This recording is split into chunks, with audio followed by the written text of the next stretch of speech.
you introduce yourself to our viewers? Hi guys, my name is Idi.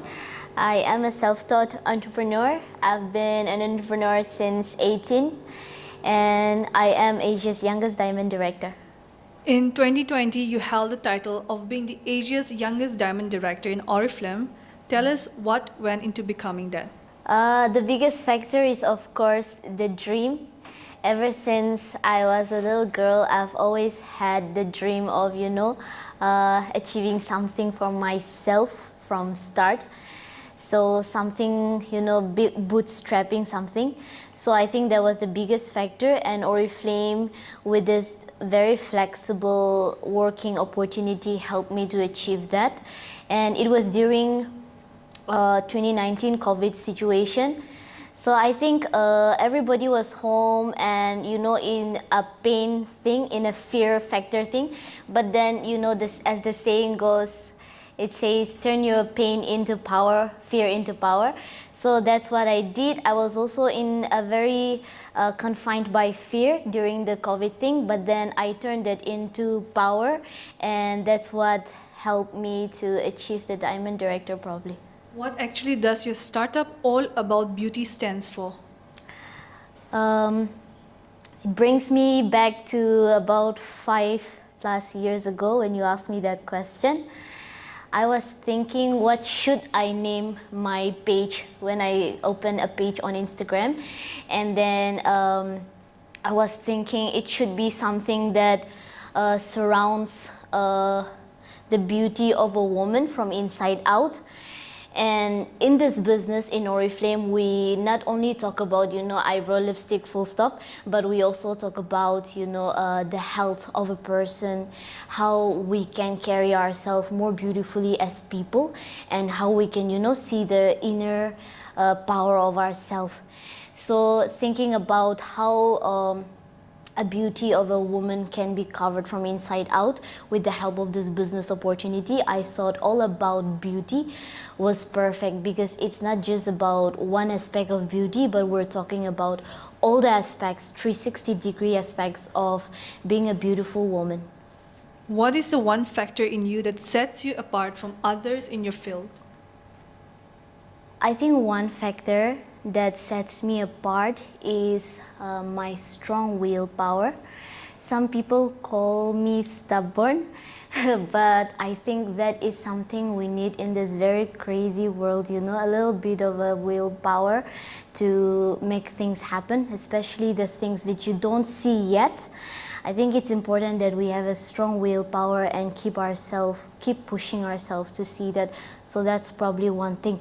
But then I also don't want to point out the factor that I was quite fortunate to have met an opportunity like this, because I know that there are very smarter women. There are smarter women than me. There are women who dream bigger than me, and they're more ambitious than me, but somehow they don't meet the right opportunity at the right time. It's a game of numbers. It's a game of chances in this world. Nah? So when I was being willpowering and I had that dream, I think I met with this business in the right time, and I think that I would say helped me to be where I am. So yeah, willpower and the chance of this beautiful opportunity. What are the struggles that you face as a self-taught entrepreneur?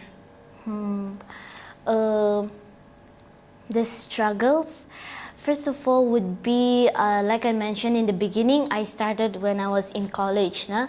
So when I talk about my business opportunity, I talk very optimistically. So just imagine an 18-year-old college girl who doesn't have a penny to her name. She's talking about people earning lakhs, people earning 20-30 lakhs per month. She's talking about international trips, 5-star treatment. It sounds absurd, nah?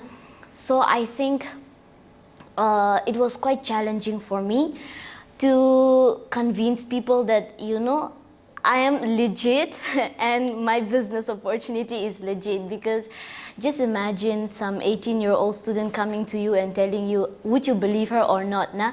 So I think convincing people was quite a challenge for me, and that in a way did encourage me to work harder, to prove people that hey, it's legit, I can do it, and you can do the same as well. Yeah. There are very few Naga entrepreneurs who are successful in what they are doing. However, there is a section of entrepreneurs who does not make it. What do you think is the reason?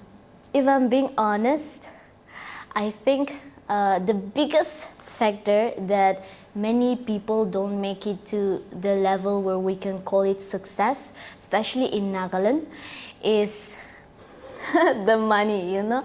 Because if I'm being honest, business runs by money. For me, for opportunity like this in Oriflame, I started with zero money, and anyone can start without money. But when it comes to other businesses, which many people venture into, you need a lot of investment in terms of money and in terms of your time and knowledge. Nah, money, time, knowledge to lagi. So I hope it's okay. So what happens is, like in Nagaland, I think there's no one to invest in you. There's no one to train you. I think that's the biggest problem, because just imagine, even like people, the biggest CEOs that we know, like Jeff Bezos, Hobi, Kun Hobi na, they had the dream, they had the idea, but I'm sure someone of their age also had the same idea somewhere in India, somewhere in a small village in India. But the difference between Jeff Bezos and another bright person in that small village in India is that he does not have the opportunity to be invested in with knowledge and money. So similarly, Nagaland, I think the biggest issue is the money factor and the knowledge factor. Itu yo. Yeah. Do you think there is a beauty standard set by the society for women in general to look in a certain way? Probably, I would say yes. There is definitely a certain, a certain way we prefer people to look, especially women. I think there is huge pressure on women on how they should look, and sometimes I feel that I am kind of, fortunate in a way to be a petite woman who can achieve things in her own way. Because if I were, a gorgeous, wonderful woman with like glass hour body, then people will say that, oh, she achieved it because she's gorgeous, people, all these things. But then me looking this way, like a regular Naga girl, a petite Naga girl, it gives no excuse to other girls who look like me to like say, oh, she did it because she's like that. But then I did it the way I am, so they can also do it whichever way they want to, with the body they have been given by God. Yeah. One message for youths looking to venture into startups. When you say youth, like if it's people in their early 20s, I would say don't put all your eggs in one basket, because it's a very risky game, and then sometimes our parents might warn us, but then we think that, oh, my parents are just being too protective, we try not to listen to them. But when it comes from someone else, the reality does hit.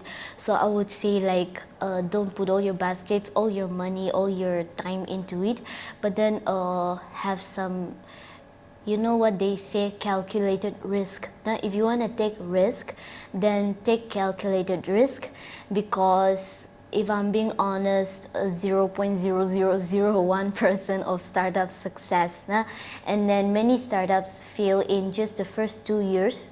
That's not something I'm saying that's something people have written it down with research. So I think it's a very risky game. So we should always, have a proper calculation before taking any big step. Yeah.